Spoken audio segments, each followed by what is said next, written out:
So, since we're in a library, we are artists revealing our secrets. So, first thing we need to read the past.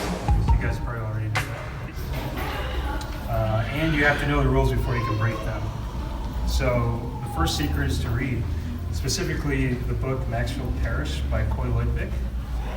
I was first introduced to the book on Jeff Watt's YouTube channel, where he sells the Atelier grounds. And at the end of the video, the father Robert Watts says, if you take anything from this video, it should be go get the book on Maxfield Parrish by Coy Ludwig. It highlights this artist living in the golden age of illustration, getting impatient because I'm specifically searching and targeting the parts where Parrish reveals his technique and process. Because I have this paint Nympsis CaHere in my head for 2 months, so I had to postpone putting pencil to canvas to see if this monochromatic technique could take this painting into a new direction. So I finished the book, and I'll spare you the hours of reading all of it, because the meat and potatoes was in the final chapter. So lo and behold, chapter 8, which is the last chapter, entitled Technique, reinforce the layering process, applying oils on top of varnish. So I have to mention, prior to reading this book, the technique wasn't very popular to my painting colleague, Steven Sanfilippo, who was an accomplished seascape painter in Carmel. I remember him giving me a doubtful, cringy look when I told him I would put oil on top of varnish. He was like, I don't know about that. And I'll pass these around so you can see. That's the painting right there on the cover.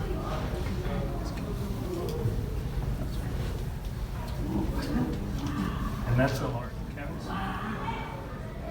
So by then, the series evolved to reproductions of old masters' figurative works, done in a single color layering technique with recycled and repackaged old retro geometric patterns in the background to add a sophistication inspired by the contemporary living painter, Kehinde Wiley. If you don't know who Kehinde Wiley is, he was chosen to do Barack Obama's presidential portrait that sits in the Smithsonian. It's the geometric series. I strongly wanted to emphasize 3 main variables: scale, technique, and content and subject matter. So first, with scale, I needed a challenge to see how big I could scale a canvas using the grid system, and a large canvas usually has a stronger presence. Also, to me, it shows that you put in more work, and you can't deny it when you throw in skill as well.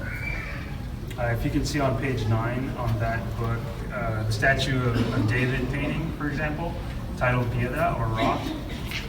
It was a 9-hour pencil sketch, and before applying the gesso and removing the pencil smudges. Second was technique or process. I'll begin with the general process, and this has been the same for the whole 3 years that I've been painting.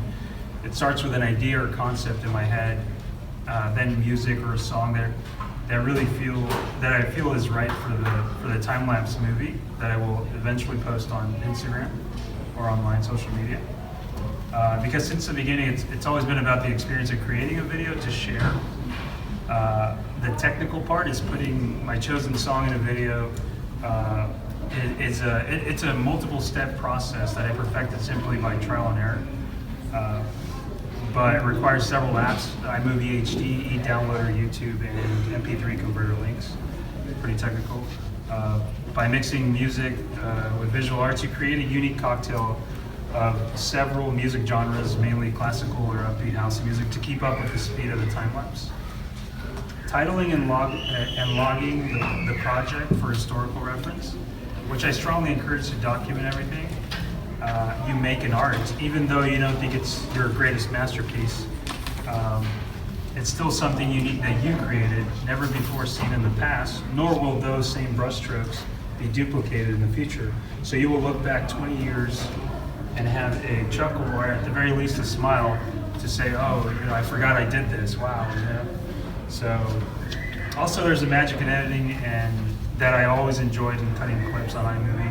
So the main objective was always to create a mini movie to post and share with friends, and the byproduct that comes out of it is a physical canvas of hundreds of handmade brushstrokes that you can hold in your hand in the physical world to contrast the digital reality we're currently living in. I sense a new excitement and passion to try something new. I couldn't wait to see the effect that light would have on a white canvas shining through the thinly varnished layers. Prior to this layering technique, I was doing 6 to 10 hour paintings and would finish in 2 days and move on. So it would certainly challenge my patience, not just from the drying times, but because of the large scale as well, but also the varnishing in between coats. I'd also like to point out that an essential tool that was crucial that Paris did not have at his time, because it was invented in the 70s, was liquid, which cuts the drying in half.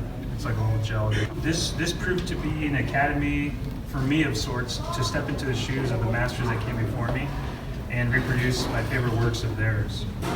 Before this series, the subject matter was pop culture, icons, athletes, singers, reggae bands, Game of Thrones characters, science fiction, which I still paint from time to time. But I needed to check off the boxes of the greats, stand on the shoulders of William Bouguereau, Michelangelo, Caravaggio, Jacques David, Velasquez, and Dali. So in Paris, I couldn't feel worthy until I tackled those giants, even though I did it at age 20. And when I say William Bouguereau, because I was originally going to do it in the flesh tones, I mean just thicker impasto style. So Bouguereau, he was a master of the flesh and loved to paint angels. And if you've never seen his work, you'll see it in like Hallmark cards. It's angels, mostly angels. And that's Nymphs and Satyr was William Bouguereau's from 1873. One of the last famous realist painters before the Impressionists came along at the turn of the 20th century. The secret source of the geometric patterns are repackaged retro men's neckties from Goodwill. Finally, I'd like to add that I've produced up to 300 paintings, and all my works are motivated by music and documented many time-lapse videos on my YouTube and Instagram. I'll go ahead and leave it there. My next solo show is May 1st through the month of June at the Pacific Grove Art Center. Is an extension of the geometric series, so I'll be adding 6 more pieces to the 10 that are in this. Any questions? So every layer you varnish after every layer? Yes, and it's one single That color. gives you the depth, huh? Yeah. Yeah. So it's Gambar varnish. That's why it looks so three-dimensional. Yes, and this was actually the first one that I tried that in, but it was only one layer. So I did the background and I varnished it, and then I did the figures in the front. So it gives it a little effect. And you do that with acrylics as well? I haven't tried it with acrylics yet, but it's mostly been oil. I did acrylic, so I started acrylic, that's an acrylic, and I did about 9 paintings, and then 3 months later I decided to just graduate. I had never tried oils, but it's all been YouTube tutorials, social media and stuff. Tell us something about that picture. So this one right here is part of a series of 4 paintings. This was for the Ocio Theater reopening art show that they did. This was March of 2019. Yeah, so it was right before the geometric series. That's why I did that varnishing, just to try it out before the series. This is a 2001 movie. So the whole series was independent films. So it's called the Ocio Independent Film Series. This movie is called Donnie Darko with Jake Gyllenhaal. Yeah, it's a good movie. Yeah, it's pretty popular. Wasn't it It's a little kinda parody of Harvey? What's that? Wasn't part of that dream with the bunny like a parody of Harvey? I think so. I don't know too much of the background. Yeah, I've only seen it a couple of times, but yeah.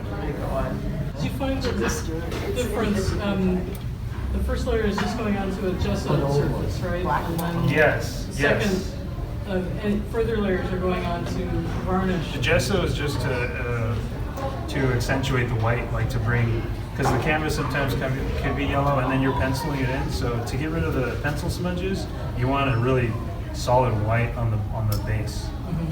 So yeah, so I do gesso initially, and then I'll do the layers of varnish layers. Is there much difference in working it when it's going onto the gesso versus when it's going onto the varnish? Well, yeah, usually what I do is I'll do the varnish. I'll put the varnish on top of the gesso, and then it'll just be smooth. It's really not much of a difference. Gesso is like acrylics, it's water-based, so yeah. So you see your sketch through the gesso? Yes, I can Oh, sketch okay. through the gesso. That's the idea. Yeah, but Clean it initially, up. I actually the first one so that moves the set tier. I did 3 coats of gesso actually because it was my first time, so I didn't want to take any chances. So I really wanted a white, so I did 3 coats.